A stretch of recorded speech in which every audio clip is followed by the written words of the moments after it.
안녕하세요. 요즘 아젤리아가 한참 예쁘게 꽃을 피우고 있어서 영상을 업로드하게 되었어요. 날이 좀 추웠던 연도에서는 1월 말부터 꽃이 한둘 피기 시작했는데 지금은 저희 집에서 가장 채광이 좋고 따뜻한 공간에서 키웠더니 12월 중순부터 지금 보시는 것처럼 다량의 꽃이 올라오더라고요. 가정에서 어떻게 아젤리아 꽃을 잘 피울 수 있는지, 그리고 영양제는 언제 시비하고 관리를 어떻게 하는 게 좋은지에 대해 지금 시작할게요. 서양 철쭉이라 불리는 아젤리아는 사실상 벨기에 등 유럽 쪽에서 개량한 신품종으로 화형이 좀 더 크고 색감이 여러 가지고 원종은 국내에서 조경으로 쓰일 만큼 생육 난이도 역시 높지 않아서 가정에서 키우는 걸 추천하는 식물이에요. 게다가 공기정화에도 효과적인 식물이라서 예쁘면서도 제 할 일을 다 해내는 식물이라 저도 무척 애정하는 식물입니다. 우리가 일반적으로 알고 있는 철쭉과의 차이점은 영하권으로 떨어지는 날씨에선 노지 활동이 불가능하고 꽃을 만개하기 위해선 어느 정도 저온 처리가 필요하지만 한겨울엔 노지가 아닌 실내 베란다 온도 정도를 추천해요. 다만 채광이 좋은 공간에서 키워야 잘 자라는데요. 꽃을 올리는 수목류로 일조량이 높은 곳에서 키워야 꽃 몽우리도 잘 잡히고 꽃도 활짝 잘 핍니다. 간혹 꽃망울이 개화를 못하고 그냥 뚝 떨어진다면 분명 일조량과 관계가 있어요. 일조량이 부족한 곳에서는 꽃망울을 만들기도 어려울 뿐만 아니라 해를 충분히 봐야 격가지도 잘 내고 그해 새로 낸 격가지에서 꽃망울을 피우기 때문에 전체적으로 활기 넘치는 성장과 아름다움을 즐기기 위해선 반드시 채광이 좋은 곳에서 생육하고 환기가 잘 되지 않는 공간에서는 병충해들이 일어날 수가 있기 때문에 환기와 통풍이 잘 되는 공간에서 생육하는 게 중요합니다. 아젤리아는 꽃이 지고 나면 가지 끝에 3개에서 4개의 새로운 가지를 만들어내는데요. 구매하고 나면 하단 부위는 하엽이나 겹가지가 없고 식물의 상단 부분만 잎과 가지가 많을 거예요. 하지만 키우다 보면 치자나무처럼 어찌나 겹가지를 잘 내는지 키워보신 분들이라면 잘 아실 거예요.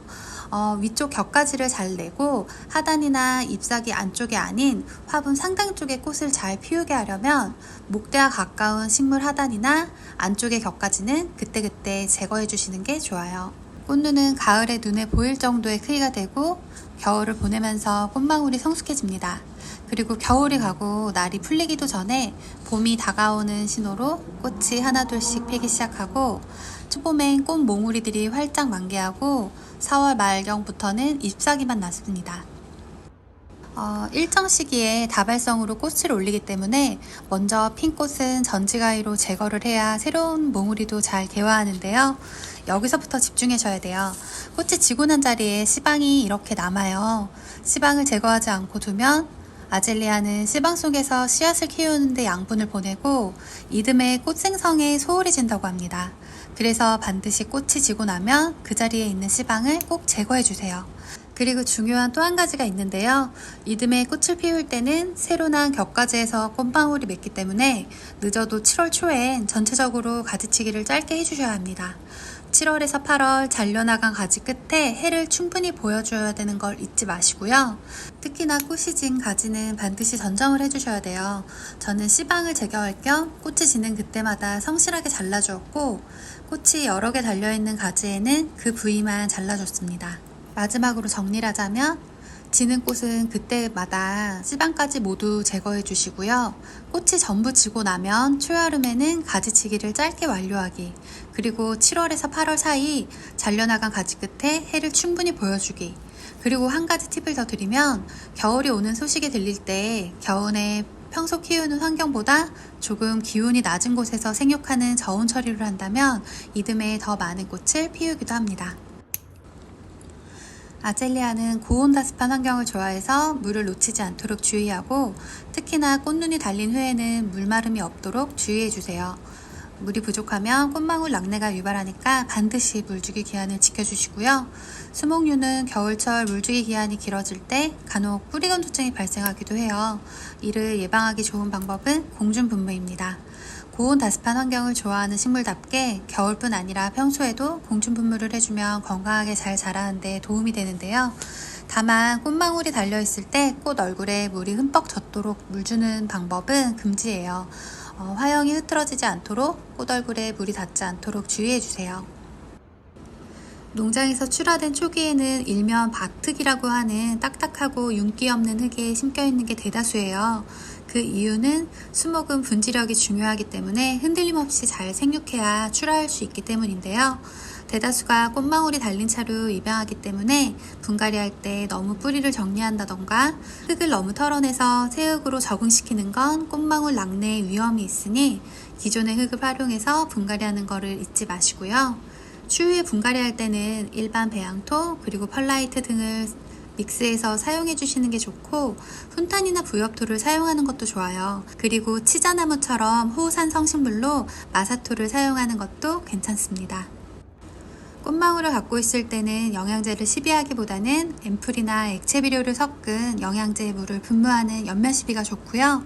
꽃이 지고 나서 질소 비료에 주력해서 알비로 시비를 하시고 분갈이 이후에 어느 정도 적응기를 거친 후에 질소, 인산, 칼리 비율이 적절한 알비료를 추천합니다.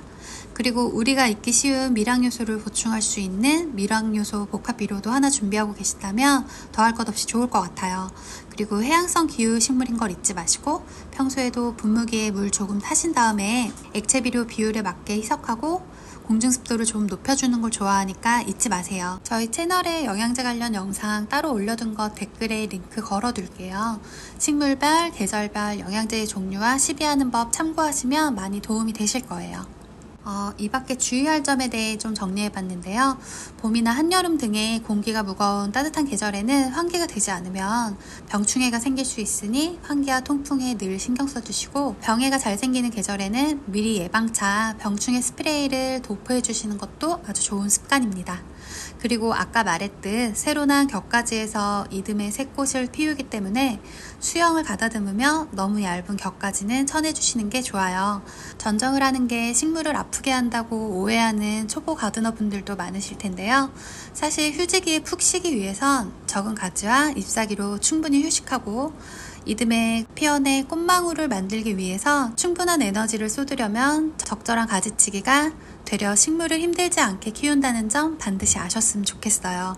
과일을 든다는 것을 너무 두려워 마시고 가지치기 시도해 보시면 좋을 것 같아요. 자, 오늘도 제가 알고 있는 선에서 정리해 보았는데요. 꽃이 달린 식물은 사실 식물 초보자에게는 진입장벽이 높기도 해요. 새해에는 난이도가 높지 않는 아젤리아로 도전해보면 어떨까 싶어요. 이미 키우고 계신 분들은 영상 참고하시고 계절별로 관리해주시면 되고요. 아직 아젤리아 분양을 앞두고 계신 분들은 2월 하순에서 3월 말 딱 그 시기에만 출하하는 식물이니까 올해는 놓치지 말고 새가족으로 맞이하셨으면 좋겠습니다. 올해도 변함없이 즐거운 가드닝 하시고요. 더 궁금하신 사항이 있으면 언제든지 댓글 달아주세요. 아는 만큼 공유해 드릴게요. 다음번에도 알차고 좋은 내용으로 다시 찾아뵐게요. 감사합니다.